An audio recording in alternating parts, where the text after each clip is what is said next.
తాడిపత్రిలో జేసీ ప్రభాకర్ రెడ్డి గారు wrong parking చేసిన వ్యక్తులకి, టూ వీలర్స్‌కి దండేసి, దండం పెట్టి, స్వీట్ ఇచ్చి, ఇలా చేయొద్దండి అని చెప్పారు. నాకొక ఆలోచన వచ్చింది. అది మంచి ఆలోచన ఆయన చేసిండేది. నాకు కూడా ఒక ఆలోచన వచ్చింది. ఏంటంటే, నాయకుల్లో కూడా కొంతమంది రౌడీయిజం చేసేవాళ్ళు, లేదంటే తిట్టేవాళ్ళు, అక్రమాలు చేసేవాళ్ళు, ఇలాంటి నాయకులకి దండేసి, దండం పెట్టి, ఒక స్వీట్ ఇచ్చి, ఇలాంటి పనులు చేయొద్దండి అని చెప్పి అన్ని పార్టీల ఎమ్మెల్యేలకి ఎవరైతే అన్యాయం చేస్తుంటారో, అక్రమాలు చేస్తుంటారో అలాంటి వాళ్ళందరికీ జనం కూడా వెళ్ళి దండేసి, దండం పెట్టి, స్వీట్ ఇచ్చి, వాళ్ళకు కూడా ఇలాంటి చేయొద్దండి అని చెప్తే ఎలా ఉంటుందంటారు? మంచి ఐడియా ఇచ్చారు వాస్తవానికి జేసీ ప్రభాకర్ రెడ్డి గారు. అలాగే మన రాజకీయ నాయకులు ఎక్కువ శాతం వృద్ధులే ఉంటారు.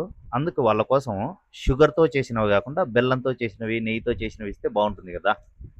వాళ్ళ హెల్త్‌ని, ఆరోగ్యాన్ని కూడా దృష్టిలో పెట్టుకొని అలాంటివి ఇస్తే బాగుంటుంది కదా! అందరం కలిసి ఇస్తే ఎలా ఉంటుందంటారు? కామెంట్‌లో చెప్పండి.